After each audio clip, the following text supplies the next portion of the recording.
सत्ता की शतरंज में गजब कमल की चाल, सत्ता के शतरंज में गजब कमल की चाल, निपटाना बंगाल था निपटे केजरीवाल।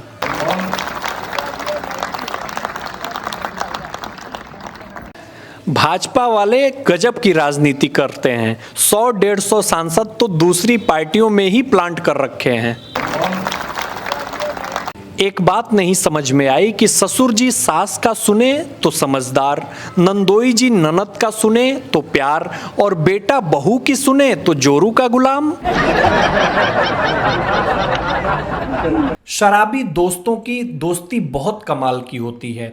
एक शराबी दोस्त से मिलने अस्पताल दूसरा शराबी दोस्त गया तो बोला कि दर्द दिलों के कम हो जाते, सेव के बदले गरम ले आते।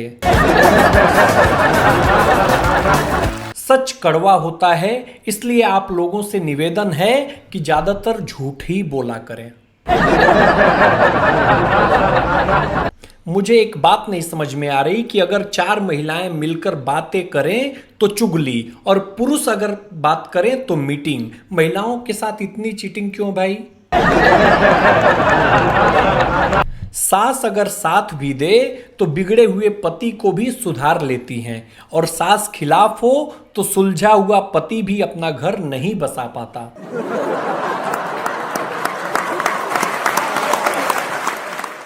मुझे आज तक एक बात नहीं समझ में आई कि दूल्हे को तो दुल्हन मिल जाती है, लेकिन बाकी सारे बाराती किस खुशी में नाच रहे होते हैं। विदेशों में औरतें सोए हुए पति का माथा चूमती हैं, और हमारे इंडिया की औरतें कभी जेब टटोलती हैं तो कभी मोबाइल चेक करती हैं। अपने बच्चों की परवरिश अपने हिसाब से करो, सास के हिसाब से करोगी तो अपने पति जैसा एक और नमूना झेल नहीं पाओगी। सही कहा ना? बॉस ने कहा कि हमें अपनी कंपनी के लिए एक ऐसा बंदा चाहिए जो गालियां सुन सके, बेइज्जती सह सके और फिर भी मुस्कुराता रहे। तभी एक उम्मीदवार ने कहा, सर फिर तो आपने सही आदमी चुना है, मैं शादीशुदा हूं। चूहिया पेड़ पर चढ़ी तो बंदर ने पूछा, ऊपर क्यों आई हो? चूहिया ने कहा, सेब खाने। तभी बंदर ने कहा कि ये तो आम का पेड़ है। चूहिया ने कहा, तू ज्यादा पटवारी मत बन, सेब साथ लाई हूं। कई पत्नियां हर जन्म में वही पति क्यों चाहती हैं? क्योंकि उस पति को सुधारने में लगी हुई मेहनत बेकार न जाए।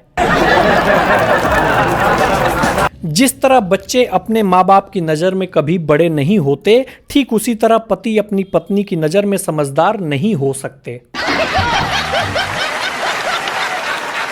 रसोई में जब तक औरतें रहती हैं भाई साहब, तभी तक रसोई रसोई रहती है। अब पुरुष के जाते ही रसोड़ा बन जाता है। इस दुनिया में केवल 2 लोग हैं जो एक दूसरे को हसरत भरी निगाहों से देखते हैं, कुंवारे शादीशुदाओं को और शादीशुदा कुंवारों को। एक बच्चा रामायण देख रहा था, ताड़का राक्षसी को देख के बोला, ये कौन है? मम्मी बोली, बुआ। पापा बोले, मौसी। बस रामायण खत्म, महाभारत शुरू हो गई। भाई साहब, रावण दहन के बाद जो बचे हुए राक्षस होते हैं, मेले से पिपीहड़ी खरीद कर और रास्ते भर पों पों बजाते हुए घर जाते हैं।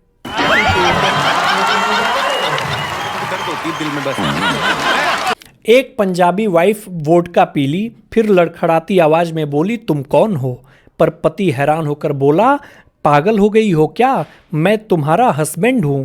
अपने पति को भी भूल गई पीने के बाद? पत्नी ने कहा मुस्कुराते हुए कि नशा हर गम को भुला देता है भाई साहब।